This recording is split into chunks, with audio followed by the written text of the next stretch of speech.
Hey guys, welcome back to another episode of the Music Den. I'm your host, Armando Venditti. Hoping you guys are having a good day. And above all else, that you're looking after yourselves and one another. Ladies and gentlemen, we are back with part two of Play Me a Song, a deep cut dive into the songs of Billy Joel. I'm again joined by Mr. Ken Cheshire. How's it going? Going well. Glad to see you guys. Glad to see you. Glad to be seen by you. And again, the man of the hour, as I see on my screen.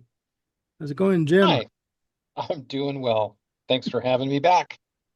Thanks for being back. Ladies and gentlemen, as I said, this is a deep cut dive into the songs of Billy Joel. In part one, we covered the albums Cold Spring Harbor from 1971 to 52nd Street, 1978. In part two, we are covering years 1980 to 1993, Glass Houses to River of Dreams. Now, um, I feel I need to qualify a statement I made in part one very quickly, mini tangent. Um, We'll see about that. yes, no. Mini tangent of sorts. Tangent of sorts. I did not mean to say or infer that in part one that the hit singles from Billy Joel are inferior to the deep cuts at all. I never meant to have that come across. My only, I guess you call it gripe about, you know, the hits is that they are they are played ad nauseum on FM radio to this day. And I do believe that more attention should be paid to the deeper cuts, the album cuts, because as I said in part one, the quality of the music, the compositions, the arrangements, the musicianship, the overall piece um, of the deeper cuts, it's just amazing. It's just stellar. And it's because of these deeper cuts that these fine gentlemen have shared with me to listen to and to give my opinion on. I have purchased most of the Billy Joel albums, okay? And I keep Amazon in business, guys. I'm telling you right now. So, again, in part two of Play Me a Song, we are going to be covering two tracks from each of the albums I just mentioned from 1980 to 1993. All right. So, starting with Studio albums. We're gonna studio. we're gonna skip the live albums. Yes, yes, exactly. Thank you for clarifying that, Jim. We are starting with Glass Houses from 1980 and the two cuts from the album, all for Lena. My God. Holy. Uh, if I could, strike a The match or floor is yours. if I could do it's like strike up a lighter in terms of, how they do at concerts, how they used to do. Um, just amazing. Okay, I've written, just so you guys know, I've written notes on all these tracks I've listened to and to give you my opinion. For me, when I heard this song, struck me was, in my notes I have here, dramatic intro, great keyboard and rhythm guitar, very melodic, very melodic track, and great textured synth. Sorry, I have on my notes. Um, again, this is just stellar, in terms of composition. What are your opinions um on Ferlina? Jim. Hey, you made me go first last time. I'm making you go first this time. Well, okay. Glass Houses is probably my least favorite Billy Joel album. Okay. And this song is arguably my favorite off the album. To me, Glass Houses seemed at the time to be um him trying to get a hit. You know, Hmm. this just doesn't, to me, it just doesn't feel as genuine as what came before it. It sounds like he was trying to grab a little bit onto the new wave sound. A lot of this is more guitar driven than keyboard driven.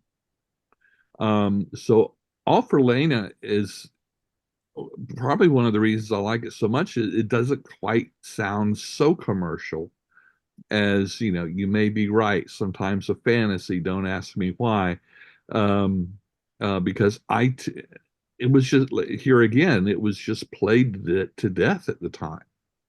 And at the time, I was playing in a rock and roll band, and so I was always keeping an ear out for what was going on, um, top 40 and what was on the radio. And so I was listening to a lot of pop radio, and this just seemed to be all over the place.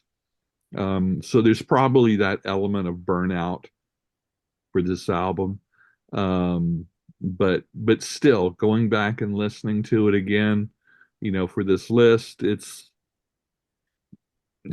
is what it is. To me, it definitely, more than the other albums, sounds like a product of its time. Mhm. That Okay. for me just hasn't aged as well as the others. But but Okay. yeah, I haven't done any research to find out, if he was trying to do that, or if this was again an example of this is what he wanted to do at the time, and it just seemed to be representative of a lot of other stuff on the radio at the time. So what you're saying is what I'm hearing, what you're saying is that he basically was just trying to go for the hook, for the hit. I don't know if that's what the case was, but that's the way it feels to me. Because, like I said, I can hear a little bit of influences of the Cars and other Okay, okay, quote yeah. unquote new wave artists at the time. Yeah. Right down to the album cover of him about to throw a rock into a glass house. That whole feeling of the time. Yeah. Okay. Jim. I think All for Lena is also the best song on the album. Um, I think it's partially because it's just so unique. Um, Mhm. um, I think a lot of Glass Houses, I was thinking about this earlier, that the songs, if you separated the power pop new wave arrangements from the songs, Yeah. they're pretty good songs. I mean, they just sound like Billy Joel.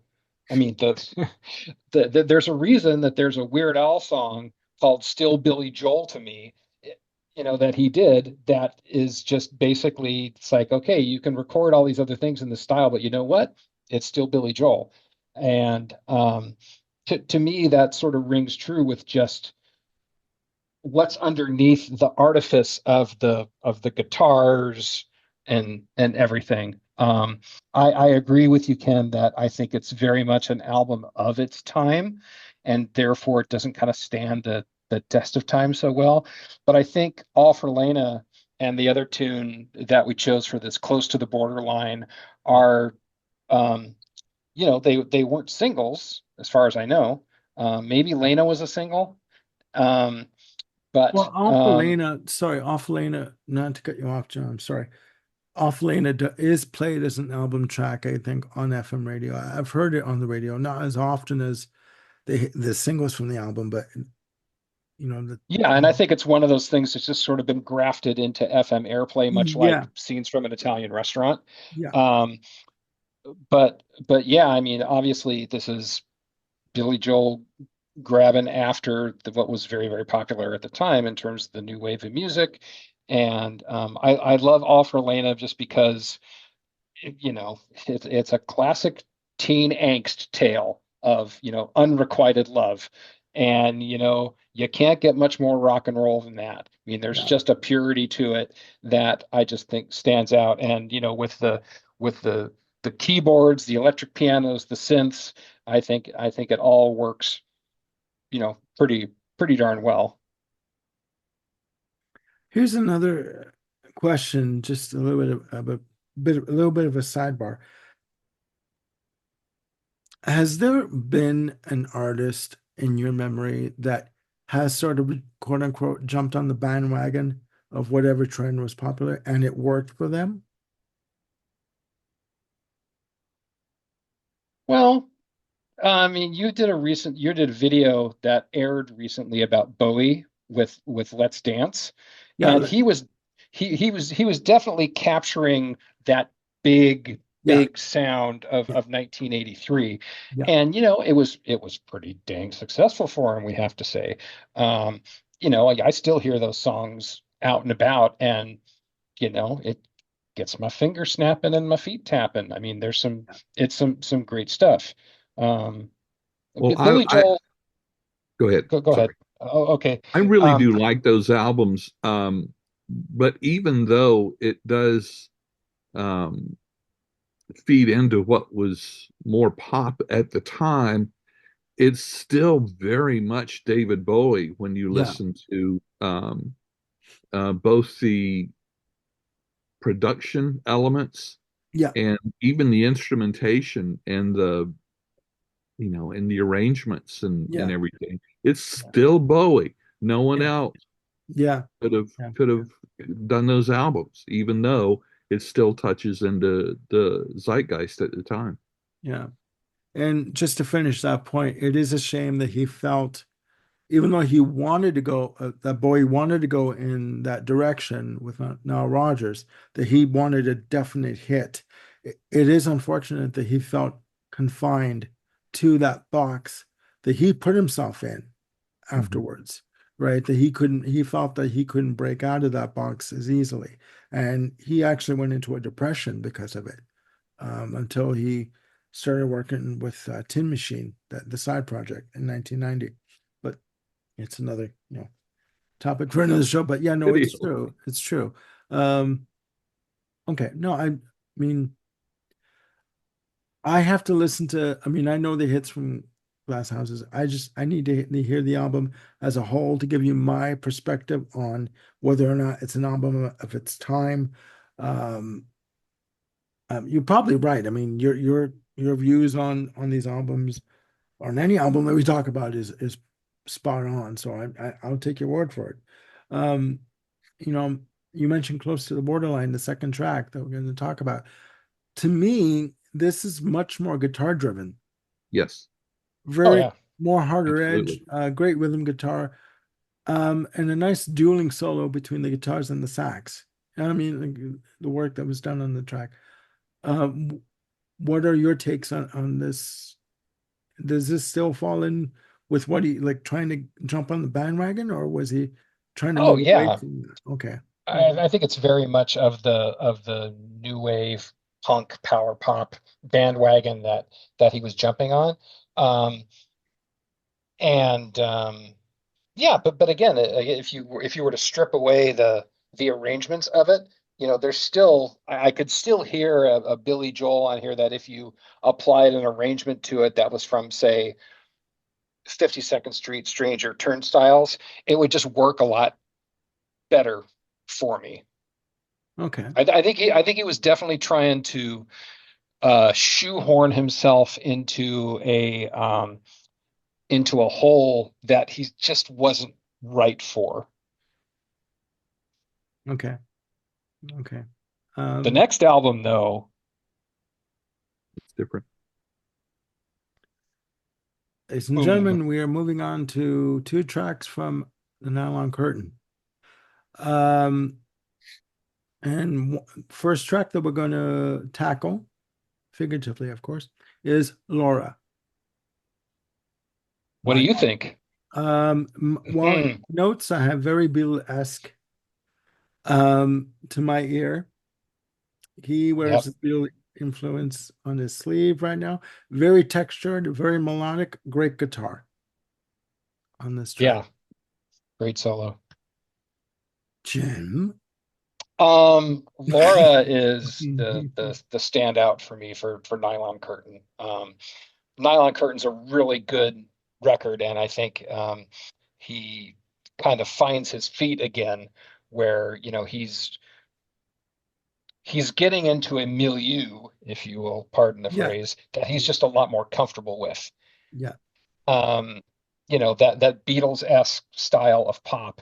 But it's not a retro Beatles record at all. I no, mean, the hits no, from it, Allentown, Pressure, Good Night Saigon. Yeah. Those are, they're all very distinctive songs. Some of them very hard on guitar, some of them, just very piano based. You got your epic again with Good Night Saigon. Yes, and Um, little side note, I'm surprised, even though that song is well known, I'm surprised that wasn't on the list to listen to because, because it was too well known. well, I mean, yeah, okay, I get that, but also the arrangement of the song, the way the song is, to me, it's not in terms of a hit, it's not an obvious hit kind of thing. So I Right. just thought maybe that would have been on the list, but fantastic track nonetheless. No, you're right. You're right. So Yeah, no, Laura is, Billy's going like full John Lennon mode. yeah, And it's just such a wonderfully done track. Creative, good balance with the piano and the guitars, yeah, great melody and the outros. That solo is just so well done. yeah, yeah. Ken? Oh, Ken, that's right. Yeah, y'all hit it straight on the head. I mean, I have very few notes on this. It's a piano-driven ballad, and I prefer Billy Joel's um, where the central music is piano rather Yeah, than the guitar. yeah, I would And agree. here it is. My other note on it, it's got that late Beatles feel. Absolutely. It's unmistakable. So, yeah. If he didn't get a call from the Beatles, the members of the Beatles saying either it was a good track or they wanted royalties on this track, I mean, I'd be surprised because I mean, he is wearing his influence on his sleeve wholeheartedly, Yeah. unabashedly, and he doesn't give a crap. He's like, okay, boom, you got it. This is what I was into, and you know what? You're welcome, kind of a thing. But yeah, no, fantastic, fantastic. I'm gonna be playing the shit out of these CDs when they arrive. Um, And this is one of the albums where, to me, listening to them now, they're ageless.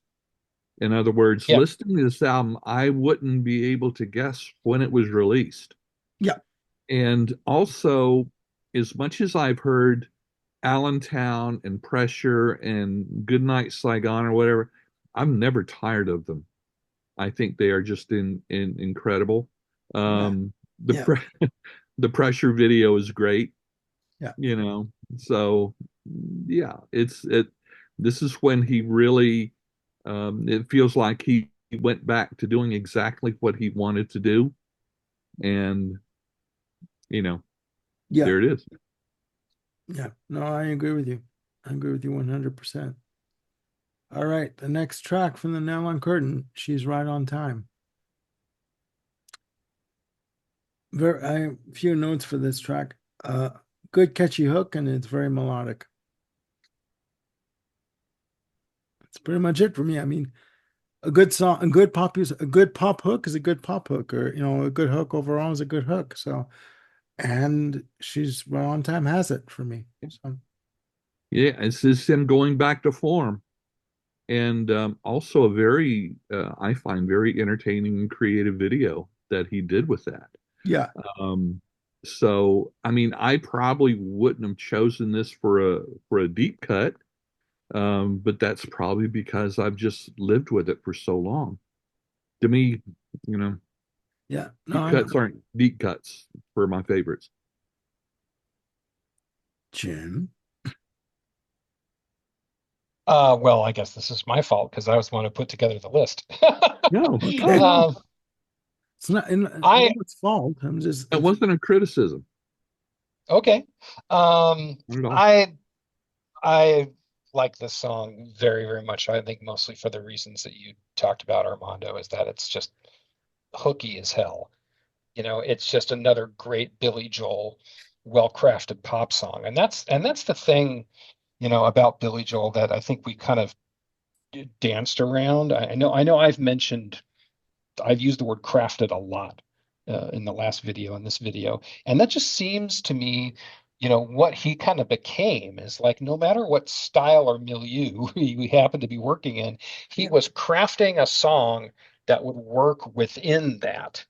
And he's just, is so he's just got such facility with the melodic and harmonic tools at his hands Yeah, that he could craft pretty much darn well whatever he wanted. yeah, Whether it's, there were probably, well, I don't know if there were more hits than misses in Glass Houses and doing that. Certainly Nylon Curtain, he rose to the occasion, and most of these songs are just bang on great. Um, and the next one, Innocent Man, again, he just proves it's like, I want to do a soul record that's got kind of a early 60s doo-wop feel. yeah, Stand back and let me yeah. at it. Okay, I'm going to reiterate something and maybe put it in this context. I think that Glass Houses was Billy Joel's attempt to go purposely to go top 40. I think maybe at, at that point, Columbia was saying, okay, you know what? You're on a good train here. You're on a good path. We need the hits. Give us what you got. So he's like, okay, you want me to write you a hit album? Boom. Okay. That's my hit album. Now let me go back and do what I was put on this earth to do in terms of a musician. And don't ever, ever ask me to do that again. I'll do it on No, my that that terms, not on your that terms. may that may be Armando, but You know what I I'm mean? I'm kind of I'm kind of struggling to see in a Columbia executive say, just the way you are, moving out, only a woman to me, my life, honesty, big shot. Why Okay. why why wouldn't they say copy repeat? Keep with the formula, Billy. You're a money machine. You're killing it. Every record company says that. But what I'm saying is, to me, Glass Houses, I think, again, this is just my humble opinion. I think that Glass Houses was his response to say, okay, you want this pop top 40 oriented kind of stuff? Boom, this is what you got. Now I'm going back to doing what I'm going to do. I'll give you the albums and I'll give you uh radio friendly tracks, but I'm going to do it on my terms. Hmm. I've earned that right. You know what I mean? So, I mean, I'll get into that in a sec because there's a reason why I said what I said. It's got to do with the Elton John comparison. Okay. I mean, and I think we've come to a point where we can sort of talk more about the Elton John versus Billy Joel comparison, but we have a show to do right now. So I'm going to continue with, um, so Also, neat nylon curtain. Um, Another thing that separates that from glass houses is here we've got material that goes beyond just the either the I love you song or heartbreak song. yeah, I mean, Allentown and Goodnight Saigon in particular. yeah, This is breaking out into actual, um, topical. yeah, topical, yeah, and so that was also and Scandinavian skies. Yeah, So yeah, this Hmm. is him subject matter wise, just really branching out, yeah, and I love that. yeah. To me, just to finish that point, to me, or to add on to it, Nylon Curtain is basically the stuff he did on Piano Man and Turnstiles, just with like with 1980s production to it. You know, That makes sense. um, I mean, obviously, it's just my humble opinion, but it is what it is, right? So, Well, I was um, just reminded that while you guys were mentioning Allentown, it's like I was thinking back to like when I first heard that song, and I thought, oh no, Billy's Gone Springsteen. I thought that he was trying to sort of capture that Yeah, vibe, it is very and Springsteen. I'm like, okay, let's let's let's give it a minute. And then, but when I listen to the album again, Laura is like a complete left turn, from like, Jersey Springsteen to, psychedelic Beatles almost. yeah, right. Um, Yeah. So again, just a fantastic way with melody and arrangement. This is what I was trying to get at in terms of the Billy Joel versus Elton John. We'll get into that, believe me. Um, You don't want to get also, into that now. well, you know what? Okay, I'm going to go out on a limb, and people are out there are going to say, you know what, you're full of crap. But you know what?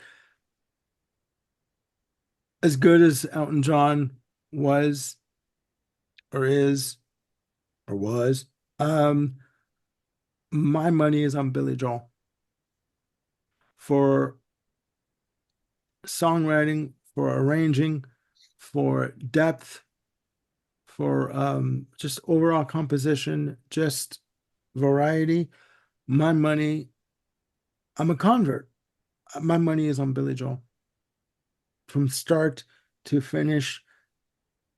And there's, you know, unabashedly, I don't care. If anyone has comments, say, oh, you're wrong. Da, da. You know what? You have your opinion. I have mine.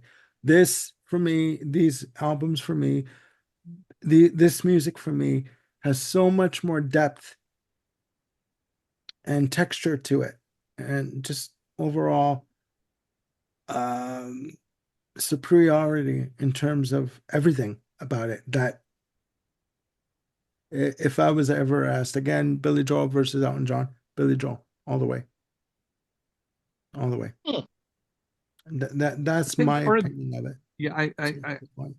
I would agree with you to the extent that um, with the difference in where they were coming from. I mean, Elton John didn't write any of his lyrics. Yeah, And however, Billy Joel did. Billy Joel's songs yeah, are personal, even when they may not be autobiographical. yes, And whereas with Elton John, Bernie Taupin would just come up with just some of the strangest, topics or whatever. yeah. Like Take Me Mhm. to the Pilot, and yeah, Yeah. like that.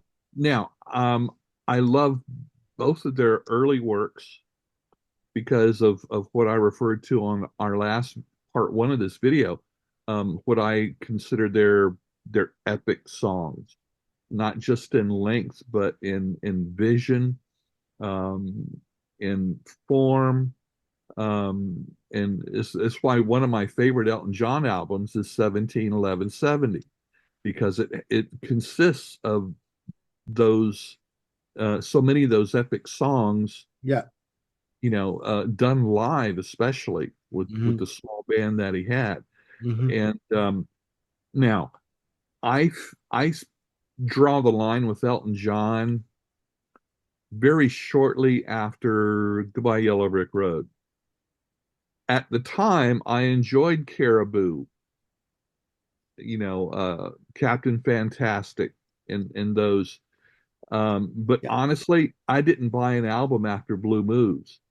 But still, those first, 4 or 5 albums are still what I go back to. I don't You even see, go back to Yellow Brick Road that often. you But there see, again, I played the grooves off of that sucker when it came out. So yeah, part of that is probably overkill. you see, So I I I agree. Yeah, I give I give props to Billy Joel, especially because when he felt that he had said everything he had to say, he stopped. Elton John kept going on, yeah, um, and the vast majority of the stuff after Blue Moves, I've yeah. I mean, it's just empty to yeah. me. No, I agree with you. I think that Elton John's peak period, another tangent, big surprise with this crew. Um, I think his peak period was the 70s Yeah. era, with the Oh yeah, exception of a song here and there, like Empty Garden, sure. Goodbye Johnny. That song for me is a classic. But Mhm. even he, Elton John, will admit that he's released albums just for the sake of releasing an album, Right. right? Not Mhm. because musically they made a definite statement or that, you know, they had any kind of validity to them, or he needed to say something musically with the, but that, they were just released because they had to be, or he just released them because, I guess, contractually or whatever. I think that with Billy Joel, when you look at the body of work, there is such a consistency there of, yes, you've got the hits, but he has maintained the integrity of why he started out in the first place. All throughout. I personally believe. Okay. Mhm. People watching out there, and we know you're watching, obviously challenge me on it in the comments below and let me know what you think. But that is my take on it. Jim, what is your take? Oh dear. Oh dear. So, we did talk about this before where it was the comment that Billy Joel made to the talk show host where it's like, okay, well, maybe Elton should have stopped recording sooner than he did. Yeah, he should And I start. think He this should is, record less. Yeah.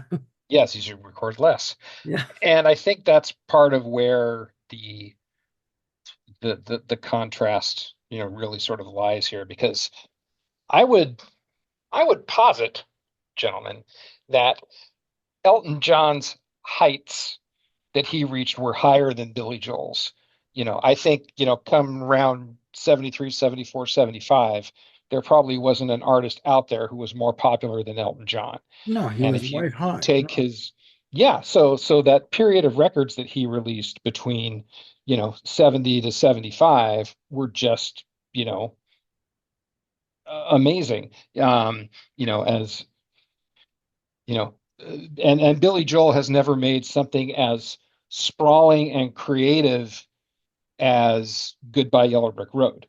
Yeah. Now, having said all that, Billy Joel's catalog, which takes you from 71 to 93, there's a very consistent line on there. And it's very, very high quality, like you were saying, Armando. So even though he may not have reached the same stratospheric heights as Elton John did in terms of popularity, there's you just can't argue again. It's that craftsmanship word. Yeah. He knew how to write a song, and Yes. he proved it again and again and again and again and again. So from just a consistency of like linear quality of a catalog, I think I agree with you is that I would prefer, Billy Joel's output to Elton John's. Now, this is where things get, a little bit dicey because if you say, well, if you take Elton 70 through 75 and put it next to Elton, Billy Joel's entire catalog, would you feel the same? And it's like, maybe not, because those particular Elton records just freaking Yeah. outstanding. Yeah. So it really kind of I think you kind of have to slice and dice the argument to sort of really get down to it. And I think in some fashion, Billy Joel would win, and in other fashions, Elton would win. It just sort of depends on how fastidious your Yeah. quantifiers are in your argument. I just know that listening to these tracks and reading up on the information on the albums and stuff, this list you gave me is one of the few times where I'm listening to something and I just went, like, what is this? Like, what am I listening to, and why haven't I jumped into this pool sooner than now? Do you know what I mean? Like, it's just, why am I just now realizing this, right? And shame on Right. me for that happening, because I feel like and this happened with me with Tom Petty when I got into his stuff. Um, I feel like I missed out. I the Tom Petty was the other time where I'm sitting there watching the documentary Running Down a Dream, and I'm literally crying because I felt, as I calm down right now, I felt that I missed out on a lot of fantastic music that will never, like, from the ground floor up when it was first released. Yes, I can go Hmm. back and listen to it now, but I felt like I missed the train, pardon the pun, but I missed the train on Tom Petty. And to the same extent, I feel like I missed the train on Billy Joel. because there's a lot of music here that is so, oh my God, it is so, there's so much depth and soul to it, and heart and sweat and Mhm. tears, that I'm sitting there going, like, why did I miss out? What was wrong with me that I didn't take the time to dive into this stuff and enjoy it when it came out? Or, I mean, it's there to listen to now, but it's like the light went on in my head. I'm like, okay, now I get it. You know, Mhm. I just feel bad that it took this long to realize it, you know. Um, anyway, so much for a small tangent, guys. You know, we must carry on, ladies and gentlemen. We are going to tackle An Innocent Man, the album. And on my list, I have the title track. Um, and this album, it should be said too, was it was a loosely based concept album with references back to doo-wop and 50s music, and different influences on Billy Joel. And on the list we have the title track. Um, Beautifully done. In my notes I have here, dramatic piano chords, nice strings, very groove oriented from what I can hear, and great vocal dynamics. From Billy Joel. Ken. Yeah, well, Innocent Man really captures the late 50s, early 60s, and especially melodically when he goes up into that falsetto during the chorus. It's very Yeah, Frankie Valli and the Four Seasons. yeah, Um, and there are every song on this album does have uh, for those old us old codgers, um, it just takes us back to the wonderful music of the time of the late 50s, early 60s. And so, yet it's not gimmicky though. it's not cliched. No. It's not Right. cliched. It's still there's still that earnestness, you know. And then you've got songs like The Longest Time in Uptown Girl that has those full harmonies going on the whole time, Yeah. just like back then. To me, this is his what I refer to as his jukebox album. Yeah. Because I love old fashioned diners, um, where they have a jukebox and it's got all this old music on it, and Yeah. it's the same feel. So yeah, Innocent Man is a perfect example of that. Hmm. Hmm. All right, Jim, your take? What Ken said.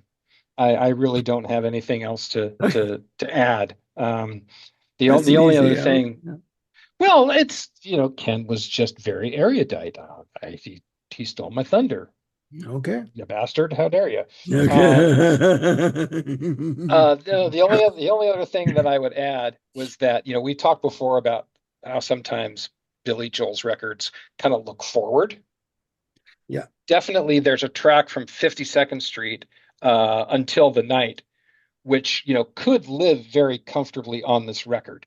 That one had more of a, as Billy explains it, kind of a Righteous Brothers feel to it. But again, Righteous Brothers were very much drenched in soul and harmonies and whatnot. So again, it would fit right in with that. Um, Mhm. yeah, I think the track in Innocent Man is just absolute stellar. Yep. Yep. I would agree. All right. Leave a tender moment alone. Which one of you gave me this track? We both did. Oh, that luscious harmonica. Oh my Oh gosh. my God. Yeah. Yeah. Is that Toots Thielman on harmonica on that one, Ken? Do you know? I don't remember. I don't remember, but it, Okay. it could be. Or Tommy Morgan, maybe. I don't know, Yeah. from LA But Sessions, you've got but the harmonica and kind of a little bit of a shuffle feel, even though that's not what the drums are doing. And that melody line, it's just Yeah. unbelievable in the Yeah. yeah, vocal. Yeah. It's a standout to me. Well, to me, yeah, like I'm not to have great mid-tempo pace, very relaxed feel on the whole track, nice piano and great harmonica. Mhm. I mean, Yeah. it's just, Mhm. yeah. Yeah. Oh my God. I mean, what I get when I listen to his stuff, I mean, for me, even from Cold Springs Harbor, even from the first album, to me, there are certain songs, or maybe a good amount of them, where he seems to be stuck in a moment of reflection, right? Always looking back on his life, Mhm. even from the first album, right? And it just kept going from there on. I mean, okay, the hits aside from Glass Houses and 52nd Street, but it just to me, it just seems like he was always in a moment of like looking back on his life and reflecting, like, had he done all that he could do or that he should do? Could he do more? Should he do more with his life and with his relationships and stuff? I mean, like, my God, I mean, like, that's rare. I mean, like, even from like someone who, even from their first album, that he's got that kind of a feel to it. The only other Mhm. artist that would do that, that I could think of did that was Gordon Lightfoot, with his earlier tracks, like Early Morning Rain and stuff like that. But I mean, Well, and this is a running theme through his albums, um, of self-awareness, yeah, not just where he is, but where he's been, um, and which is very interesting because, I believe he had managers that stole his money. Yep. I think he was bankrupt twice, I think. yeah, Mm. Um, so so yeah, he went through a lot of crap. yeah, And so with several of these albums, he was not only was he starting off fresh again yeah, as far as as far as all that's concerned. yeah, So yeah, he was able to balance that being in the moment and what he's been through, yet um, looking back without being, nostalgic necessarily, but recognizing his roots and where he came from. And Mhm. yeah. Like he was so almost it's always taking stock of what he was doing at the time, like yeah. and saying, "Okay, I won't do that again. Hopefully, keep going." So And yeah, this is one of the major differences between him and Elton. yeah, This stuff What the touches the me. introspection? Yes. yeah, Yeah. And because it's like even, the pop stuff, it's still somewhat personal. yeah, Where, like I say, Elton John wasn't writing his own lyrics, so he was putting Bernie Taupin, to music. It's much hmm more biographical for Bernie Taupin than it was for Elton. hmm And so that's why a lot of the Billy Joel stuff, um, as much as I love, Elton, but this stuff touches me on a more personal level, a deeper level yeah. I than think just, that, yeah, I think that I share your sentiment, and I think I maybe over emphasize certain things when I was trying to explain it. But I think, yeah, I agree with you that it hits me on a more personal and deeper level than Elton John stuff. I mean, again, I do love Elton John. I've seen him in concert twice. It's just, oh man, or albums like Reggie Strikes Back and okay, I couldn't do it. Couldn't do it. All right. Well, Um, moving on to the bridge. well, if I Sorry, may, let's go back. um, just want to go back. I don't think I had a chance to comment, so I just wanted to briefly comment. Okay, my Um, apologies. Apologies. Forgiven, no problem. Bloody Um, hell. Okay, I'm gonna I'm gonna die on a hill that says that Uptown Girl is one of the like most perfectly crafted pop songs ever. However, Yeah, I'm also going to say that Leave a Tender Moment Alone is also one of the most perfectly crafted pop songs ever. on different levels. Absolutely different levels. You couldn't, it's the same artist, I but get wow, it. talk about two diametrically opposed kind of songs in terms of tone and what they're after. I get it. Again, it just speaks to just the craftsman. I mean, if he applied his musical skills to building a house, every corner would be square. Every nail would be in the right place. I mean, floorboards wouldn't creak. It would just be perfect. Yeah, yeah. No, to me, when I hear Uptown Girl, I'm hearing Frankie Valli. You know, that nasal delivery that Sure. he does with his vocals. Yeah, you're right. They're both perfectly crafted pop songs on from different sides of the spectrum, one side of the spectrum to the other.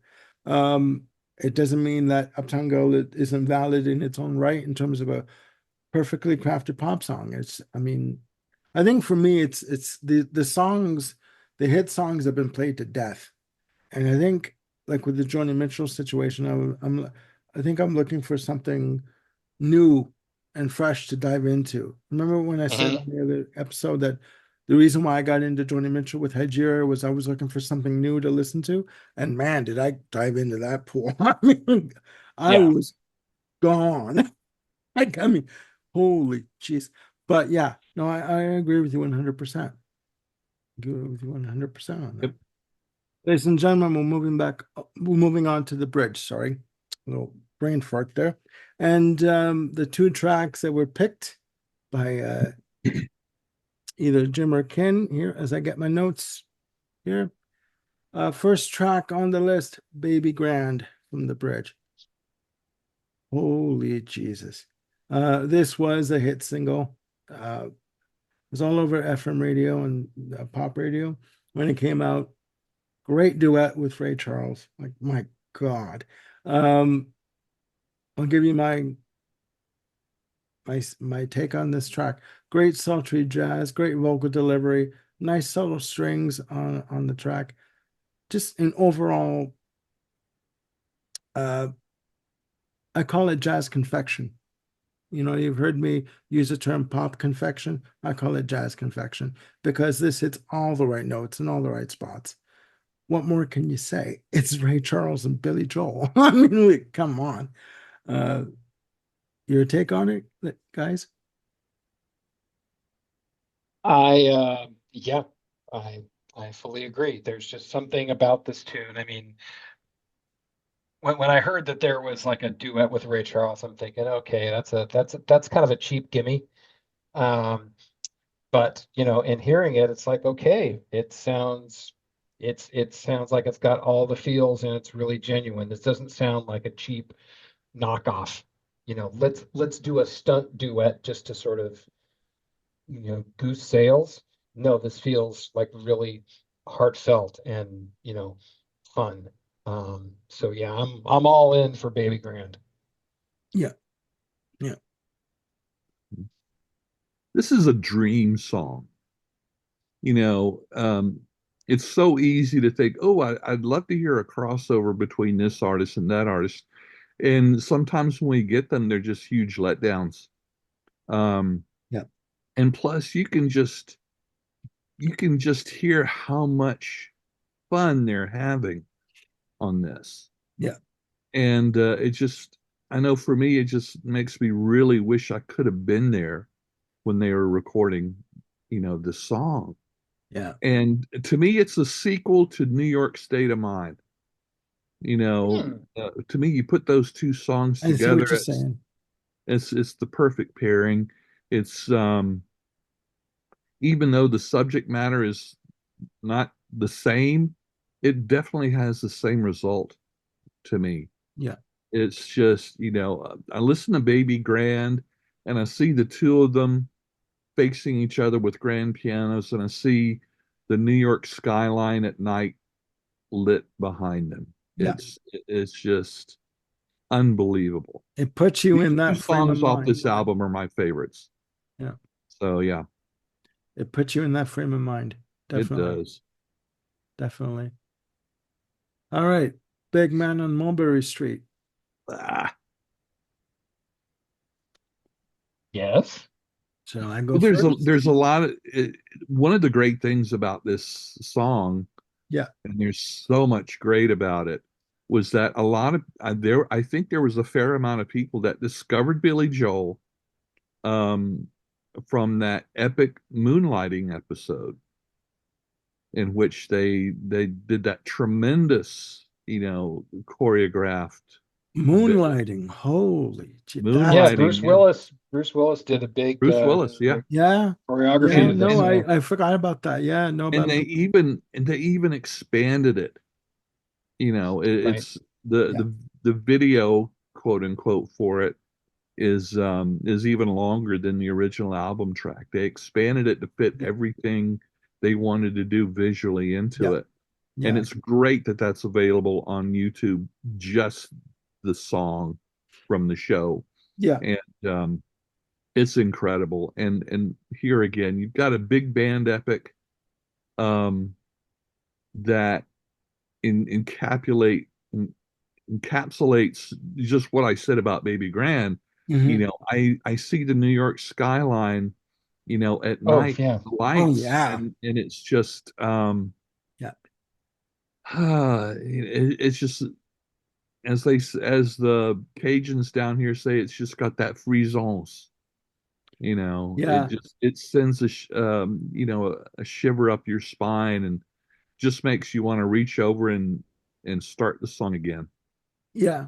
Yep. It's Yeah. everything about it is just amazing. Whatever he was trying to accomplish, boy, he hit this nail on the head for this one. Oh God, there's hit Everybody written all over involved. this song. I mean, it's just even if it wasn't a hit, it's just like That's okay. my God, that it's yeah, it's okay. It's a hidden jewel.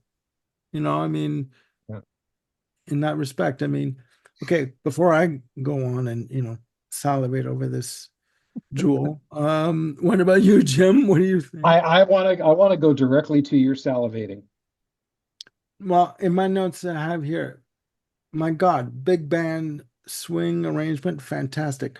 Dramatic stabs, with keys and horns and nice piano chords, nice use of brushes on the drums. Has a very direct, a definite 30s and 40s vibe in terms of the music. Just lush, over the top. It works on so many levels.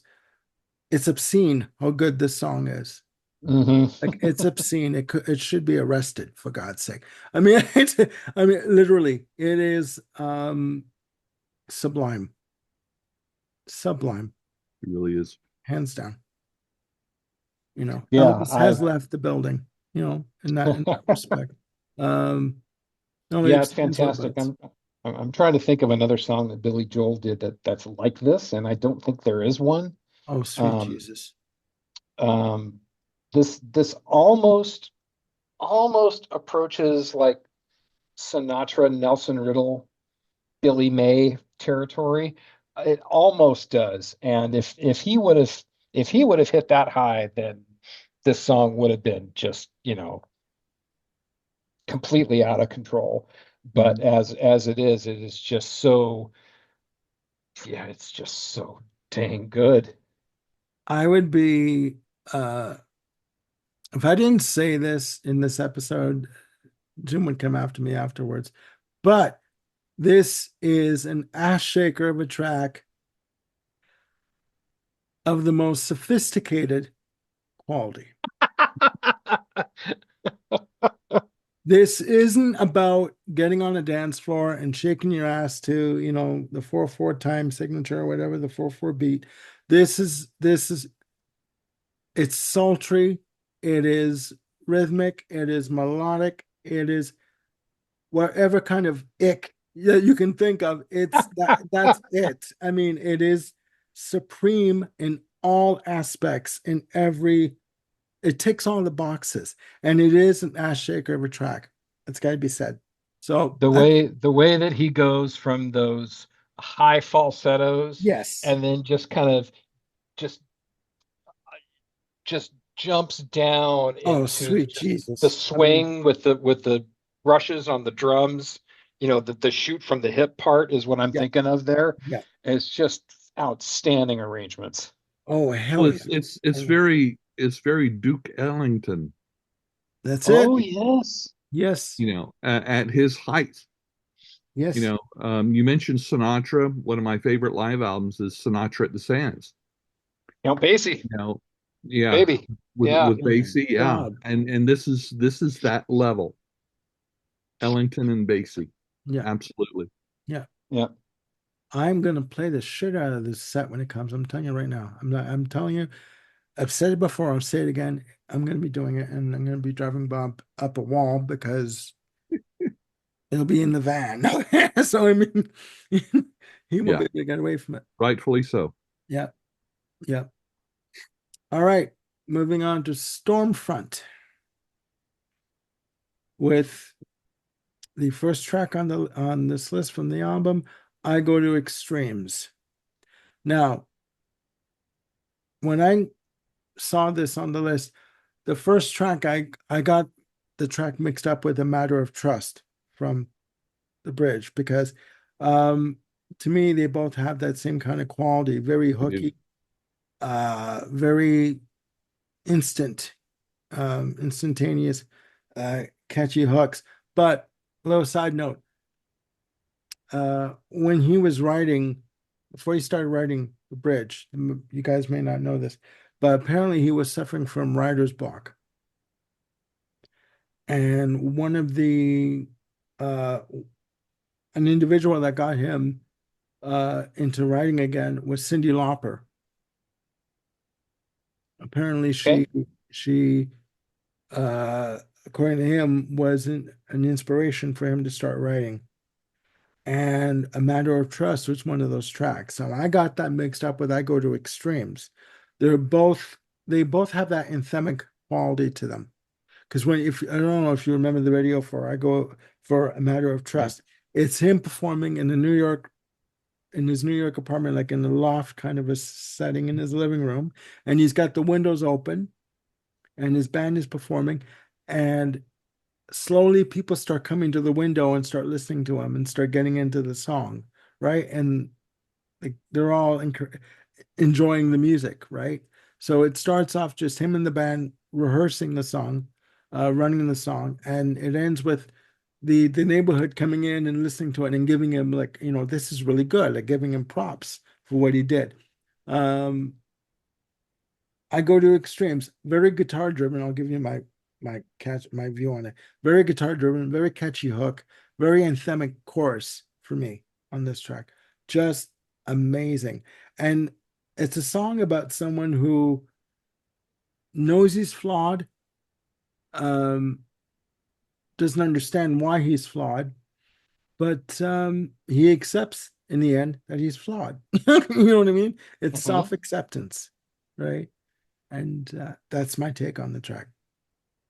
Ken? Maybe this lyrically is a song that Christy held up a mirror to him and said, "Billy, look at yourself." I mean, who knows? It's complete Possibly, conjecture.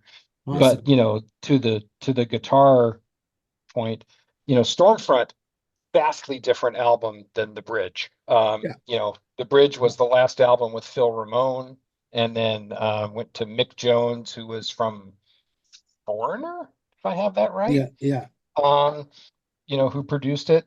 And, unlike Glass Houses, this is a much more successful amalgam of what's going on stylistically at the time and, Billy Joel's, craftsmanship. yeah, It's a much better marriage. Um, and I think I Go to Extremes is, one of those deep cuts that illustrates that marriage very, very well. Very up tempo, very big sound. Um, and it just works, man. yeah, This tour, the Stormfront tour, was the last time I saw Billy Joel, and it was just a phenomenal night. Total high energy. yeah, yeah. The arrangement of the song just pushes you forward. It's a very pulsating kind of a song in terms of it galvanizes you in order, like it just gives you that. to me, it gives me a sense of strength. It's just like it's that big and broad of a track that it's just, I don't know if I'm using this right, but to me, it kind of propels me forward in terms of Sure. whatever I want to do, whether it be, you know, doing these episodes or whether it be going for a hell of a workout, which I've been doing lately, guys. I'm in Good pain. man. I'm in pain, but I'm still doing it. I'm an idiot, but there you go. So yeah, what's your take on the track, Ken? First word that comes to mind is blistering. This Nice. Yeah, from yeah, beat one, it just takes off.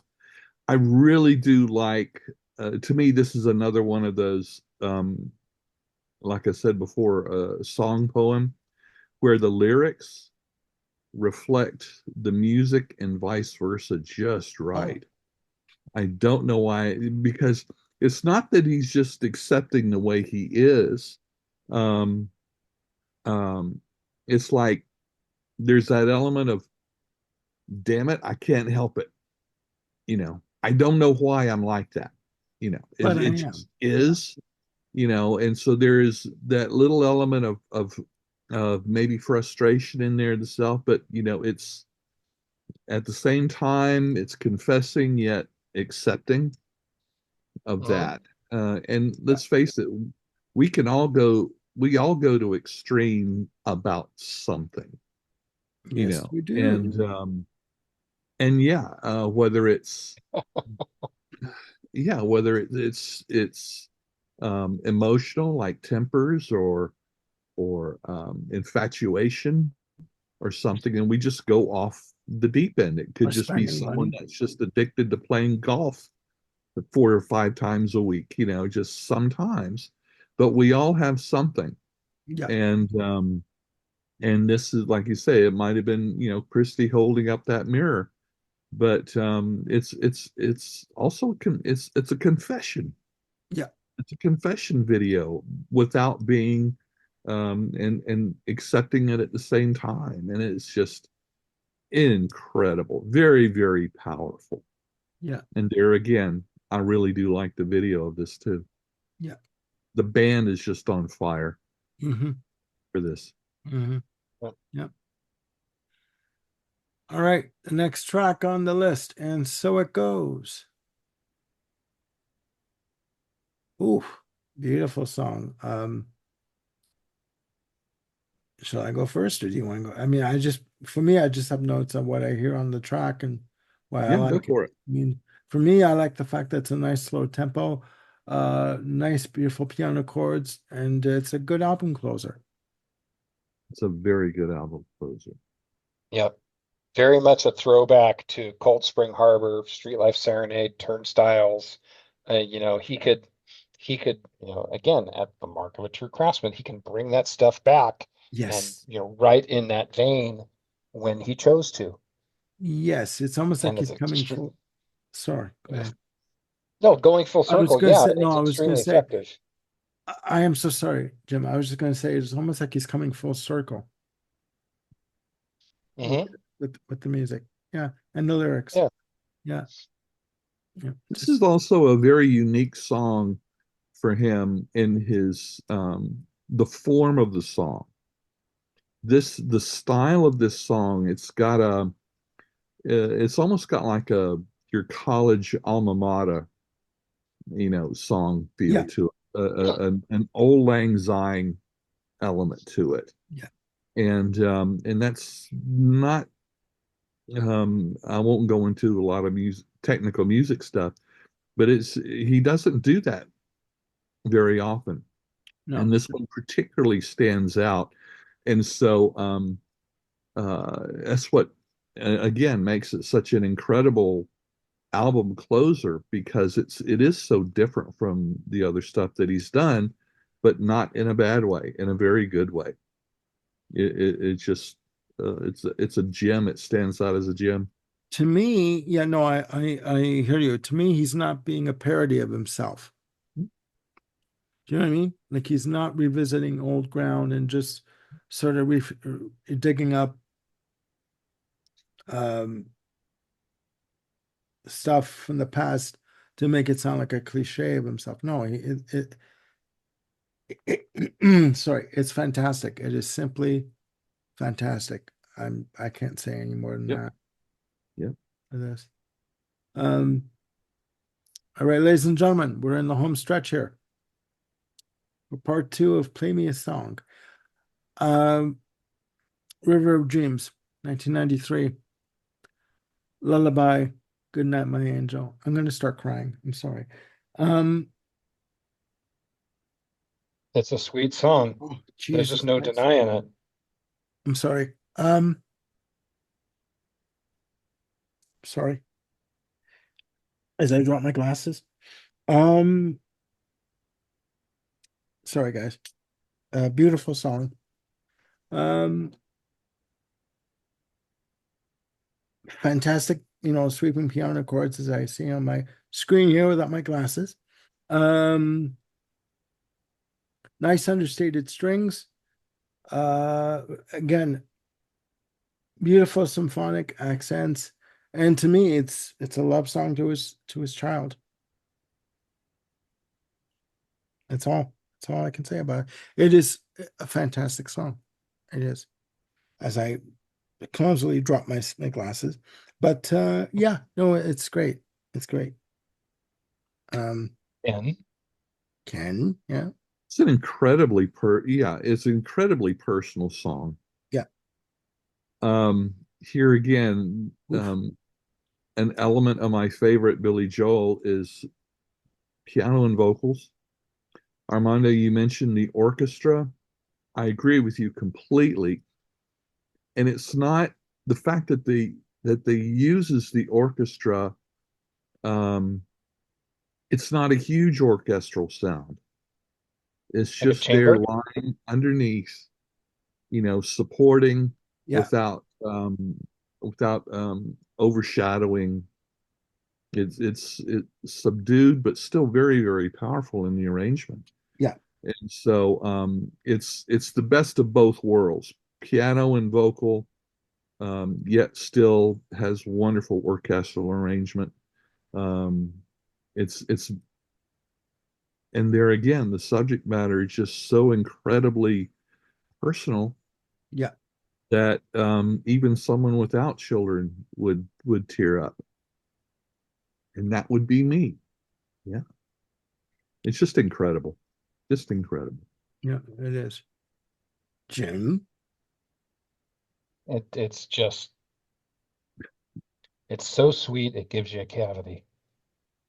And I mean that in the most sincere way No, possible. you're It's right. just You're this right. lovely, I know, it's an absolutely lovely song. Yeah, yeah. No, I hear you. No, I mean, I don't have kids. I have nieces and nephews. I've been around since they were born. And from an uncle point of view, I would do anything for my kids. And I would make sure that they're safe. And I would make sure that they knew that I love them every single day. And this is what he's doing to his child. And I almost feel like we're sort of like prying into his life by listening to this song because it is so poignant and it is so lush and beautiful and just perfection, perfection on every level. So, Well, everything about this album, from the lyrics to the musical style, it in someone else's hands, would have been incredibly cliche, yeah, but Yep. it's not. It's still personal yet fresh, without falling into the traps of tropes. yeah. Unbelievable, unbelievable. You know, incredible, incredible. Yeah, All right, the final track, famous last words. perfect title. Perfect Yep. time. Yeah. Um, First of all, it's classic Billy Joel. yeah, That feel, that style, and for me, it's the perfect career closer as far as him recording yeah, studio albums. Yeah. This sums it up and says thank you for everything. God bless you. Enjoy the music. It's been a darn good run, and just expressing his appreciation to the fans, Yeah. because the fans were very loyal to him, regardless of what he was going through personally. Yeah. No, I mean, Jim, before I'll let you go before I go, because Um, the thing, everything that Ken said, plus, it definitely is sounds like a swan song, and it kind of what it seems to indicate to me is that someone who's recognizing that his time has come and gone. As excellent as a craftsman, as a song craftsman, Billy Joel is, it's almost like he foresaw that musical that's winds right. were really, really changing, and that the stuff that he was great at would no longer be as valued and appreciated as it was because of all these winds of change. Yeah. Um, and it's kind of like Jerry Seinfeld. If you're going to stop, do it while you're on top. I would argue that Billy was no longer on top with this album, but still really great, really solid, and definitely doesn't it's no Red Strikes Back. There's honor Oh in this God, last no. there's honor in this last album. I mean, yeah, There's fantastic stuff in here, yeah, and yeah, you cannot compare. I don't want to go on with you like that to this album at all. I mean, from Elton, I'm sorry. It's like, there's no comparison. I'm not even going to try and give a cliche comparison. For me, obviously, this is a song about reflection, introspection. It's a pop song of many layers, and it's a sign of things to come. And there's fantastic organ on it. I mean, like I said, just a little quip there, but no, it's great. It's great. And he's coming full circle. He's saying, I can't do anymore. This is what I've given you. It's there for you when you're ready for it, but I've got to move on yep, musically. And why not? He's earned that right. He earned that right to do whatever the hell he wanted to do, whenever the hell he wanted to do it. He owed no one any explanation as to why he wanted to do it. Um, and he just left the stage gracefully at that point. You know, in comparison to, the Stones doing tour after tour and the Who doing, oh, this is the breakup tour in 82. Oh, we're back again, and coming back over and over again. Um, it's just he knew when it was time to go, and he did it very gracefully, very like a gentleman, and very and very very classy the way he did it. So that's my Well, take. not just that, but he took his break after this was over. He finished the classical album, Yeah. and then at some point he proceeded to do this tour or individual dates at colleges, where yep, it was just him on stage with a piano. Yeah. There was question and answer, there was discussing and whatever, and kind of what we refer to as a master class. And, and there's a video, I can't remember where it was, but it might have been at Berkeley or some other major school of music, where uh, they were talking, and somebody asked them a question and then said that their friend is a really good pianist, and I can't remember what the song is now. Oh, New York State of Mind. And said his friend just does an excellent version of New York State of Mind. So Billy Joel asked his friend to come up asked that friend to come on stage I've and seen this. I forget accompanied it, but him singing it. Really? And yeah, the student played it. Billy Joel sang it, and it's fantastic. You know, so he went on to interact directly with both his fans, but Yeah. also the younger generation, Yeah. and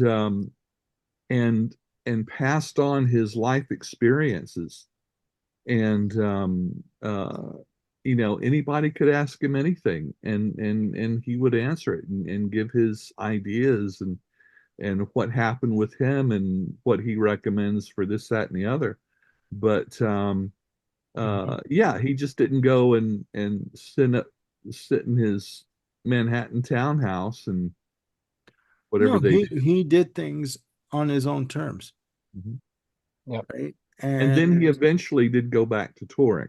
yeah, Yeah, well, I mean, if you enjoy doing it, then you obviously why you don't not? miss it. Yeah, But I right. mean, the bottom line is he did things that he wanted to do. He did it all on his own terms, and you know, there's nothing much more to say about that. But I mean, not very many artists can say that, that's right. you know. No. So, That's right. all right. Well, and in a conclusion, if Yes. I may, Yes. um, I don't remember exactly how we sort of got down this track. I think it might have been as a result of our 31 Perfect albums. And Armando, you may have mentioned, I really need to hear more about Billy Joel. And I think, That's how we Ken and got. I and Bill probably went, "What? You haven't heard these albums?" Yeah. And then That's what somewhere happened. in and then somewhere in the discussion, it's like, okay, he's heard the singles. Let's dive deep. Let's give him like a lesson on Yeah. how deep the Billy Joel well actually goes. And I think, given your reactions to the song list of the 2 dozen songs we did, I gotta say, I think we accomplished the mission of just kind of showing No, you did. You did.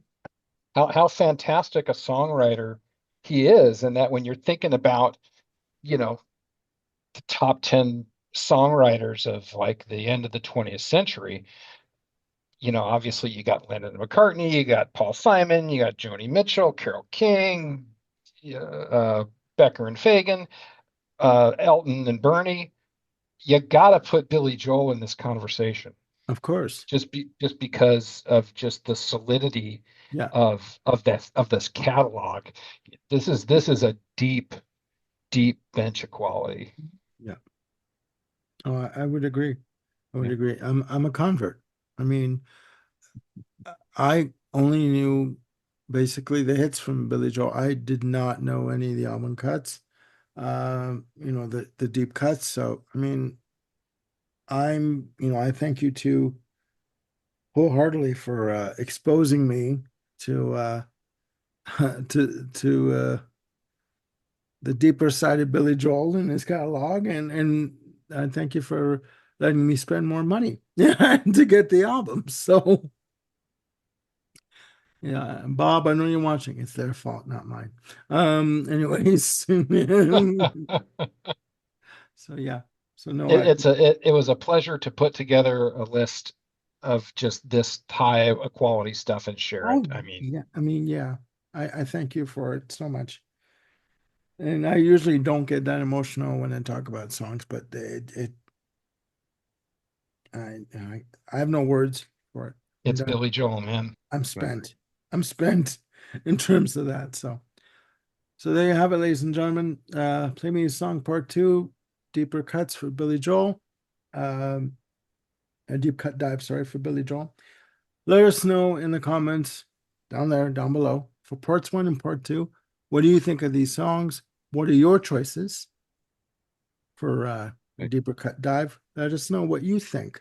Okay. Again, we'd like to get a dialogue going about these two videos because you know what? Again, the quality of this music is sublime and it is perfection, in my very humble opinion. So again, yes, exactly. So again, please let us know your comments and opinions, and open our eyes to another artist that maybe we three should take a closer look at and make some suggestions. Right? What else do we have to lose? Nothing. Right? Learning about music is never a waste. Right? True. Sorry.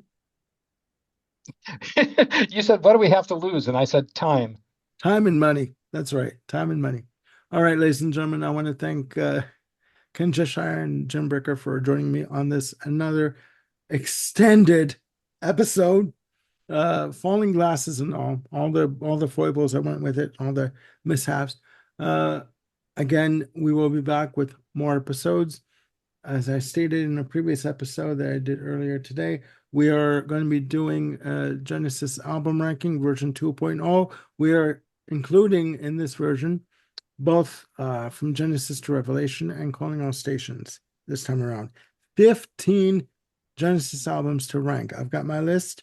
I know you've got your list, Jim, and Bill Schuster has his list ready to go. He's got notes upon notes upon notes. And Ken is joining us for the episode just for the hell of it, for fun. Comedy relief. Comedy relief. So again, please tune in for that. That's coming up soon. Yeah, and we want to wish you guys have a good weekend, and please look after yourselves and one another, and we'll see you soon with more videos. Bye for now.